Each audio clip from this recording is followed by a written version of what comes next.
یہ وہ وقت تھا جب صلیبی جنگوں کی آگ بجھتی ہوئی دکھائی دے رہی تھی، مگر ایک آخری چنگاری ابھی باقی تھی۔ یورپ کے شہزادے تھک چکے تھے، سلطنتیں کمزور ہو چکی تھیں، لیکن ایک شخص، انگلینڈ کا شہزادہ ایڈورڈ، ابھی ہار ماننے کو تیار نہیں تھا۔ یہ ہے نویں صلیبی جنگ کی کہانی، جہاں مذہب کے نام پر سیاست، دوستی کے لبادے میں غداری اور ایمان کے پیچھے چھپی طاقت کی ہوس اپنی آخری بازی کھیلنے جا رہی تھی۔ دمشق، عکا اور مقدس سرزمین کے ریتلے میدان ایک آخری ٹکراؤ کے گواہ بننے والے تھے، جہاں صلیبی پرچم ایک بار پھر لہرانے کی کوشش کرے گا، مگر قسمت نے شاید کچھ اور ہی لکھ رکھا تھا۔ یہ تاریخ کی آخری صلیبی چال تھی، جہاں تقدیر، تلوار اور دھوکہ تینوں آمنے سامنے آئے۔ نویں صلیبی جنگ ایک ایسا باب جو صلیبی تاریخ کا اختتام بھی ہے اور ایک نئے دور جنگوں کی شروعات۔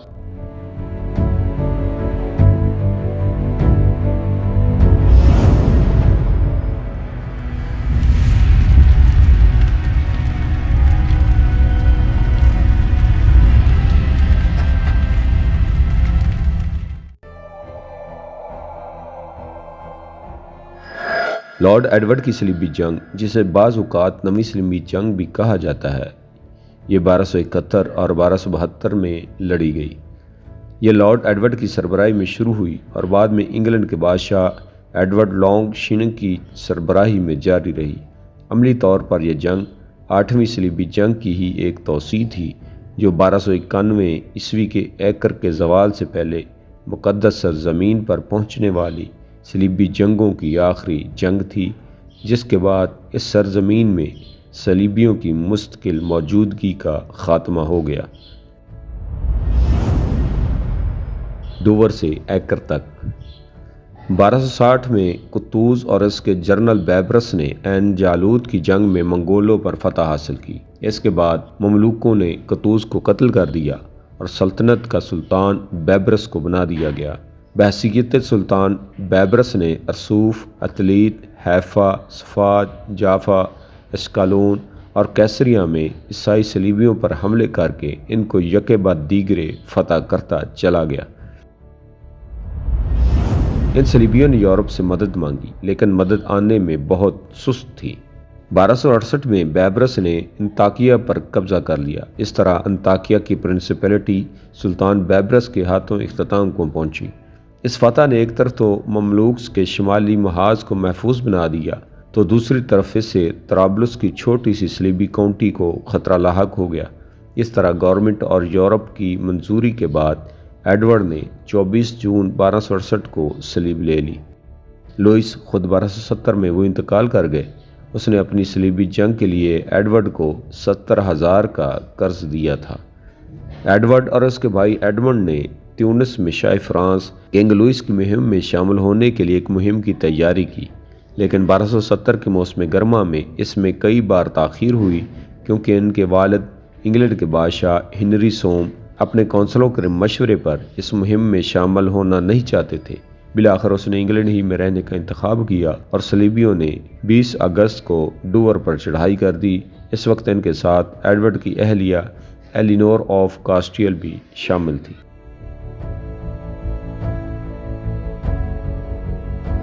ایڈورڈ فرانس سے ہوتا ہوا آہستہ آہستہ سفر کرتا ہوا 10 نومبر کو تیونس پہنچا۔ اب لڑائی کے لیے بہت دیر ہو چکی تھی، کیونکہ صلیبی جنگ ختم کرنے والے تیونس کے معاہدے پر 30 اکتوبر کو دستخط ہو چکے تھے۔ اگرچہ ایڈورڈ نے ان مذاکرات میں کوئی کردار ادا نہیں کیا تھا، لیکن اس معاہدے پر دستخط کرنے والے اس کو ماننے کے پابند تھے، جس میں فرانس کے فلپ سوم، سسلی کے چارلس اول اور ناواری کے تھیوبال دوم پر لازم تھا کہ وہ ایڈورڈ کو تیونس پر حملہ کرنے سے روکیں، لیکن انہوں نے ایسا نہیں کیا، جس پر ان صلیبیوں کو ادا کی جانے والی معاوضے کی رقم کا ایک حصہ بھی کاٹ لیا گیا تھا۔ 18 نومبر کو چارلس نے ایڈورڈ کو اپنے اگلے اقدامات پر مشاورت کرتے ہوئے سسلی میں رہنے کی خصوصی اجازت دی۔ اگرچہ دوسرے صلیبیوں نے واپسی گھر جانے کا فیصلہ کیا، لیکن ایڈورڈ نے یروشلم کی بادشاہی کے بقیہ حصے، بوہیمن چہارم، انطاکیہ کے شہزادے اور ٹرابلس کی کاؤنٹی کے مملوکوں کے خطرے کے خلاف مدد کے لیے مقدس سرزمین کی طرف جانے کا انتخاب کیا۔ 9 مئی 1271 کو ایڈورڈ آخر کار 8 بحری جہازوں اور 30 گلیوں کے بیڑے کے ساتھ ایکر پہنچا، جس میں 1000 سے زائد صلیبی جنگجو شامل تھے، جن میں ایک اسپیشل دستہ بھی تھا جو 225 نائٹس پر مشتمل تھا۔ اس دوران ایڈمنڈ بھی 4 مارچ 1271 کو انگلینڈ سے روانہ ہوا۔ اس کا روٹ نامعلوم ہے، لیکن ہم یہ جانتے ہیں کہ اس نے فرانس سے سفر کیا تھا۔ مقدس سرزمین میں آپریشن۔ ایڈورڈ اس وقت ایکر پہنچا جب ایکر ابھی تک محاصرے میں تھا۔ اس کی آمد کی وجہ سے بیبرس نے اپنے منصوبے کو بدلا اور ایکر کا محاصرہ اٹھا کر چل دیا۔ صلیبی چھاپے۔ ایڈورڈ کی کمان میں فوجیں روبرو جنگ میں مملوکوں کا مقابلہ کرنے کے لیے بہت کم تھیں، اس لیے انہیں چھاپوں کا ایک سلسلہ شروع کرنے کا فیصلہ کیا۔ ان حملوں میں سے ایک ناصرت پر کیا گیا۔ 14ویں صدی کے انگریز تاریخ نگار والٹر آف گیزبورو نے ذکر کیا ہے کہ ناصرت پر قبضہ کر لیا گیا تھا۔ ایک اور چھاپا سینٹ جارجز ڈی لیمبینے پر بھی مارا گیا، لیکن کچھ گھروں اور فصلوں کو جلانے کے علاوہ کچھ اور نقصان نہیں ہوا۔ اسی دوران ایڈورڈ کے چھوٹے بھائی ایڈمنڈ کی کمان میں انگلینڈ اور قبرص کے ہیوسوم سے اضافی افواج کی آمد نے ایڈورڈ کو حوصلہ دیا۔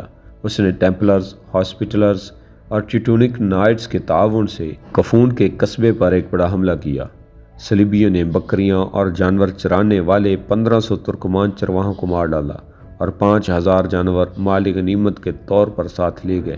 منگول حملوں کے بعد یہ ترکمان چرواہے فوجی خدمات کے لیے 1268 میں سلطان بیبرس نے اپنی فوج میں بھرتی کیے اور انہیں گھوڑے، ٹائٹل اور زمینیں دی گئیں۔ منگول چھاپے۔ جیسے ہی ایڈورڈ ایکر پہنچا، اس نے فرانکو منگول اتحاد بنانے کے لیے کوششیں کی اور فارس کے منگول حکمران اباقا، جو مسلمانوں کا دشمن تھا، کو ایک سفارت بھیجی۔ اس سفارت کی قیادت ریجینالڈ روسل، واوس کے گاڈفری اور پارکر کے جان کر رہے تھے، اور اس کا مشن منگولوں سے فوجی امداد حاصل کرنا تھا۔ 4 ستمبر 1271 کے جواب میں اباقا نے تعاون پر اتفاق کیا اور پوچھا کہ مملوکوں پر مشترکہ حملہ کس تاریخ کو ہونا چاہیے۔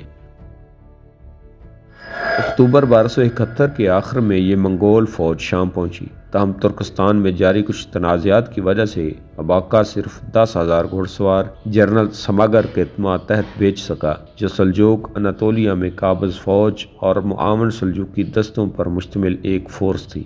ان منگولوں نے حلب کی حفاظت کرنے والے مملوک ترکمان فوجیوں کو شکست دی اور جنوب کی طرف حملہ کیا۔ دوسرے فوجیوں کو حماد کی طرف بھیج دیا اور نیچے کی زمینوں تک کو اپامیہ تک تباہ کر دیا، لیکن منگولوں نے وہاں قبضہ نہیں کیا، اور جب 12 نومبر کو سلطان بیبرس نے مصر سے جوابی حملہ کیا تو منگول پہلے ہی مال غنیمت سے لدے پھندے فرات عبور کر چکے تھے۔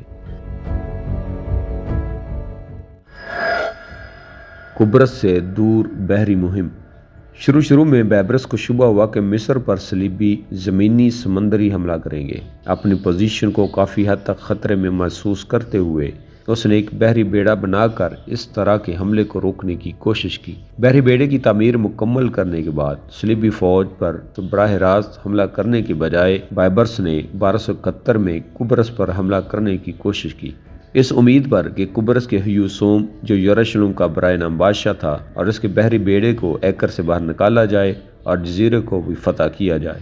اس نے 17 جنگی کشتیوں کو صلیبی جہازوں کے بھیس میں لیماسول پر حملہ کیا، تاہم آنے والی صلیبی بحری مہم نے اس بحری بیڑے کو لیماسول کے ساحل پر تباہ کر دیا اور بیبرس کی فوجوں کو واپس جانے پر مجبور کر دیا گیا۔